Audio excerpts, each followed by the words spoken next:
It is always better to have few tips up your sleeve before you go on any trek. Hi guys, Manav here and I welcome you all to Creedaz. Today I'm going to share my top 10 tips that can help you hike the Annapurna circuit trek all by yourself.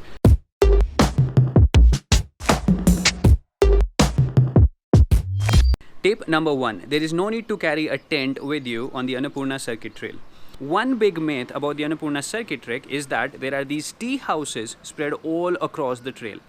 When I think of a tea house on a trail, I imagine a small accommodation with minimal services and few people. However, to be honest, the accommodation options on the whole Annapurna circuit are much more than just tea houses. There are huge lodges and rest houses. Most of the guest houses have really good food, basic rooms with clean sheets and even blankets. You can even see construction work going as you hike along the circuit, which means that every year the accommodation facilities are gradually increasing, and if you're in a small group or if you're hiking solo, there is no need for advance booking. You can always get a room or a dormitory at the least. The worst that could happen to you is that you're sleeping in a dining hall with 20 other trekkers. Tip number 2. Try to stay in lesser known hamlets. Now, this is the tip for individuals who are on a shoestring budget. There are many hamlets on the whole trail. Some of them are really famous, like Tal, Dharapani, Chame, and Vanang, to just name a few. Now, these hamlets are quite commercial and they have a lot of facilities like snookers, hot showers, laundry services, even movie screenings, bakeries, and this list just goes on and on. This also means that these places will be crowded and everything will be quite expensive. So if you're in search of peaceful minimalist accommodation, then try staying in the lesser known hamlets of Khermu, Temang, Nawal and Braga, to just name a few. Further, avoid staying in the very first lodge that you see in a village, because most of the trekkers stop at the very first lodge that they see.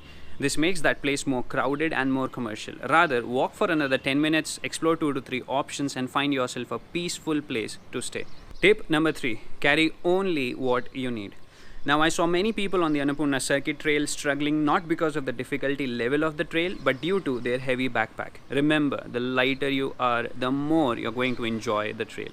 Now guys, we are going to talk about the things to carry for the Annapurna circuit trek in an upcoming video in this series. Right now, I wanted to give you a few examples on things which are really not necessary for you to carry for the circuit. For example, there is no need to carry big moisturizer bottles, rather invest in the small portable ones. There is no need to carry an extra pair of shoe because guys, this is not the Pacific Crest Trail. This is the Annapurna circuit, which can be done in single pair of shoe. Further, avoid carrying books on the trail. Rather, interact with the locals. Help the locals in the kitchen. Take a walk around. You can read that book on your flight back home. Tip number 4. Buffer days. Now, I say this quite often that the mountains make their own weather, and therefore I would recommend you to have at least 2 buffer/extra days in your plan, irrespective of the month in which you are doing the Annapurna circuit trek. I would request you to see episode 6 of my Annapurna circuit trek video log series to know the importance of buffer days and how weather can influence your trekking experience.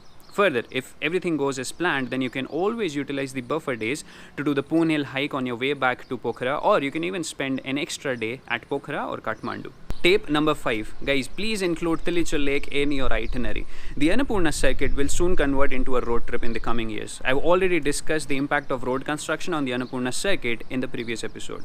Therefore, it makes sense to include the Tilicho Lake trail in your plan. It is the highest glacial lake in the world, situated at 4,900 meters or 16,000 feet, making it a very beautiful attraction of your whole trip. Further, a trek to the Tilicho Lake can also help a trekker acclimatize well for the Thorangla, which is the highest point on the Annapurna circuit. Tip number 6. Drinking water. When I did the Annapurna circuit, I used to fill my water bottle from the naturally available water sources, mostly waterfalls. But if you think that the relatively hard water can make you sick, then I would recommend you to carry water bottles with filters attached in them or use water purifying tablets. You can even ask for hot water at the tea houses or places where you stop for lunch. Further, there are these safe drinking water stations in few villages along the trail where you can get your personal bottles filled with purified water, and obviously you will have to pay for it. But by doing this, you will be reducing your ecological footprint as you are not buying the single-use plastic bottles. It is a humble request from all the trekkers to carry your personal water bottles and avoid purchasing the single-use plastic bottles. It is high time that we prioritize ecology over economy. Tip number 7. Carry and consume ORS, that is oral rehydration solution. Now, since the Annapurna circuit trek is a long and tiring trek, you put your body under immense physical and mental pressure for more than a week or two. As we trek, we definitely lose important salts from our body. The biggest mistake that trekkers do is that they wait for the depletion of salts to go beyond a point where their body starts showing symptoms of energy deprivation or dehydration.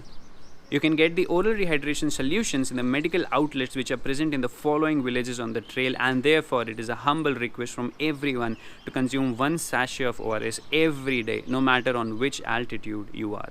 Tip number 8. Bring your trash back to the city. Now, since there are thousands of people visiting the Annapurna Conservation Area every year, trash is indeed a big concern. Though you will see few pits dug into the ground for collection of dry waste, I would urge you all to please bring your trash back to the city of Pokhara or Kathmandu. This is because all the garbage that is being collected is unfortunately being burned. I have seen similar instances even on the trek to the Annapurna base camp. Therefore, please make some space in your bag for the trash and bring it back all the way to the city. I completely understand that it is not an easy thing to do, but you have got one planet. And I will say it again, it is high time that we prioritize ecology over economy. Tip number 9. Altitude sickness is real. Guys, even if you're an athlete, even if you're a professional trekker, then also you are equally susceptible to mountain sickness. And acclimatization is the only way to avoid it. And therefore, I always suggest that one should start his or her trek from Besi Sahar instead of Manang, because then basically you're giving your body enough time to acclimatize. If you don't know what acclimatization means or what happens to your body when you go to high altitude, you can just go through this video which is displayed in the video card above. It explains everything related to the changes that our body undergoes and what is meant by mountain sickness. Last but not the least, do not spend the night at the high camp. Let me explain what is high camp. The Thorangla is the highest point on the Annapurna circuit trek. It is indeed the most challenging day as you cross the 5400 meter pass. There are two accommodation options for the night before you cross the pass. Option number 1 is Thorang Fedi, situated at 4450 meters.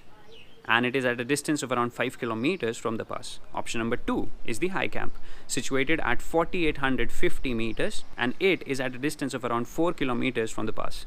So basically, the distance between Thorang Fedi and the high camp is only 1 kilometer, but the altitude difference is 400 meters. Most of the people think that if they stay closer to the pass, that is at the high camp, they can cross the pass quickly the very next day. But what they fail to account is the probability of getting hit by acute mountain sickness. Now obviously high camp is situated at a higher altitude, and most of the trekkers who spend night at the high camp, they experience headache, tiredness, dizziness and sleepless nights. And definitely they don't enjoy crossing the pass the very next day. And guys, therefore it is a humble request from all the trekkers to stay at Thorang Fedi the night before crossing the Thorangla pass and start your trek early morning the very next day, so that you can enjoy your journey throughout the Thorang pass. And this is the same piece of advice. Here is what Julian from Britain has to say about his experience at the high camp. If I could give any advice at all when you're doing the Annapurna circuit, is do not sleep at high camp before Thongla, because it's probably the worst mistake I've ever made in my entire life. You don't get any sleep, and it means that you don't sleep for 24 hours as you pass over the pass, which proves impossible. So do not sleep at high camp, sleep at the low camp and then walk up. I could give another bit of advice, one word, it's slowly, slowly. Find your own pace. Don't rush, don't try and keep up with other people. You know your own body. Your body will tell you what speed you should do. It's not a race. It's very important to sometimes just stop and smell the flowers. Yes. Alright? Pill, news at 10. Nepal. So this is all I have for this episode. In the next video, we are going to talk about how one should plan and prepare for the Annapurna circuit trek. If you have any questions, then please mention them in the comment section and I promise you a prompt reply. Also, please consider subscribing and let YouTube algorithm know that you like such content and would want to see more similar videos in your feed. Thank you so much for watching, and I'll see you in the next one.